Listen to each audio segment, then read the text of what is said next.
देखेंगे संज्ञा। संज्ञा किसे कहते हैं, संज्ञा कितने प्रकार के होते हैं और संज्ञा का परिभाषा क्या होता है। ठीक है, तो आइए हम देखते हैं। देखिए संज्ञा, संज्ञा यहाँ पर बताया गया है। संज्ञा, संज्ञा किसे कहते हैं, तो जिनसे किसी वस्तु, व्यक्ति या भाव जिनसे किसी व्यक्ति या वस्तु या भाव का बोध होता है उसे हम क्या कहते हैं, संज्ञा कहते हैं।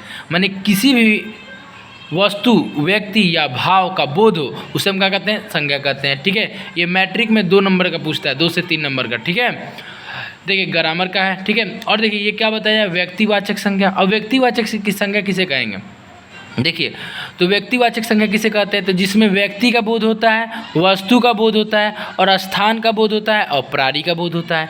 माने जिससे व्यक्ति का बोध होगा, वस्तु का होगा, स्थान का होगा, प्राणी का होगा, उसे हम क्या कहेंगे, व्यक्तिवाचक संज्ञा। जैसे दिल्ली, तो दिल्ली कोई जगह है, उस स्थान है तो दिल्ली बोलेंगे। ठीक है, तो व्यक्तिवाचक हो गया। मेज क्या है, कोई वस्तु है तो बोलेंगे व्यक्तिवाचक संज्ञा हो गया, क्योंकि वस्तु किस में आता है, व्यक्तिवाचक में आता है।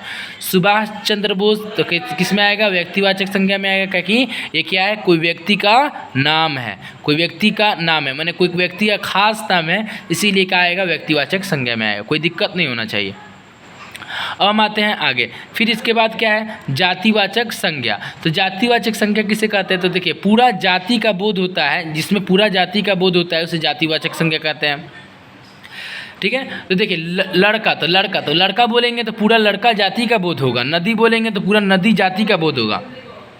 ठीक है, गाड़ी बोलेंगे तो पूरा गाड़ी का बोध होगा, पर्वत बोलेंगे तो पूरा पर्वत का बोध होगा और पेड़ बोलेंगे तो पूरा पेड़ का बोध होगा। यानी कि लड़का बोले तो लड़का में राम श्याम जो भी है उस सब लड़का जाति का बोध हो रहा है। ठीक है, जितना भी नाम वाला लड़का है उस सब लड़का जाति का बोध हो रहा है। नदी, तो नदी बहुत सारा नदियों का नाम होता है, उस सब नदी का बोध हो रहा है, उसी को क्या कहते हैं, हम जातिवाचक संज्ञा कहते हैं। ठीक है, फिर इसके बाद हम क्या पढ़ेंगे, यहाँ देखिए पेड़ है। ठीक है, अब देखिए यहाँ पर क्या बोलेंगे, भाववाचक संज्ञा। भाववाचक संज्ञा किसे कहते हैं, देखिए यहाँ पर फिर बताते हैं भाववाचक संज्ञा। भाववाचक की संज्ञा किसे कहते हैं, वस्तु का गुण, भाव और दशा, माने वस्तु का गुण, भाव और दशा को बताता है, उसे हम क्या कहते हैं, दशा के बारे में जानकारी प्राप्त करता है, उसे हम क्या कहते हैं, भाववाचक संज्ञा। जैसे खुशी, तो भाव बता रहा है ना कि वो इंसान का है, खुश है। और प्रेम मिठास, बहुत मीठा है, तो क्या है, भाव बता रहा है कि बहुत मीठा है। ठीक है, फिर इसके बाद हम क्या देखेंगे, समूहवाचक संज्ञा।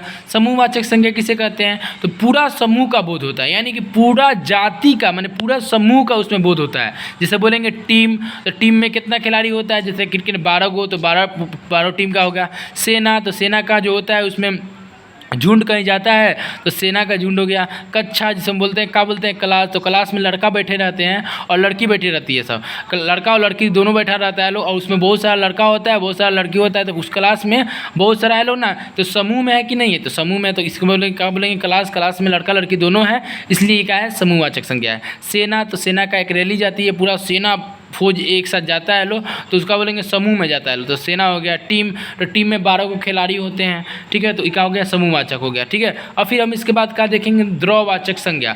द्रववाचक संज्ञा किसे कहते हैं, तो बोलेंगे कि जिसमें तरल पदार्थ, बहने वाला पदार्थ, तरल पदार्थ और बहने वाला पदार्थ या नाप तोल का बात किया जाता है, उसी हमको द्रववाचक संज्ञा कहते हैं। तेल, जैसे हम क्या बोलेंगे, तेल, तो तेल का होता है, बहता है, तेल का होता है, बहता है। ठीक है, पेट्रोल को भी नीचे रख देंगे तो क्या होगा, बहने लगेगा। घी, तो घी देखिए, घी को हम क्या करते हैं, नापते तोलते हैं ना, नाप तोल करते हैं। पानी, तो पानी क्या है, द्रव, बहता है। ठीक है, इस तरह करके द्रववाचक संज्ञा। ठीक है, तो आपसे ऑब्जेक्टिव में पूछता है कि निम्नलिखित में से समूहवाचक संज्ञा कौन है, तो आप कैसे बताइएगा, निम्नलिखित में समूहवाचक संज्ञा कौन है। ऑब्जेक्टिव में इस तरह सवाल आता है, जैसे कि 1 नंबर बोलेगा टीम, 2 नंबर बोलेगा खुशी, 3 नंबर बोलेगा नदी और 4 नंबर बोलेगा तेल, तो हम बोलेंगे क्या, हम बोलेंगे कब, टीम क्या है, समूहवाचक संज्ञा है। ठीक है, उसी तरह आपसे पूछेगा कि जातिवाचक, निम्नलिखित में से जातिवाचक संज्ञा कौन है, तो बोलेंगे गाड़ी, दूसरा में बोलेंगे खुशी, मिठास, तीसरा में बोलेंगे सेना, चौथा में बोलेंगे हम का, घी, तो हम क्या बोलेंगे, गाड़ी। कोई दिक्कत नहीं होना चाहिए। ठीक है, और फिर इसी तरह आप इसको जाके एक बार देख लीजिएगा। ठीक है, इस तरह आपको बता दिए हम। ठीक है, संज्ञा कितने प्रकार का होता है, 5 प्रकार का होता है। ठीक है, एक बार इसको आप देख लीजिएगा, 2 नंबर का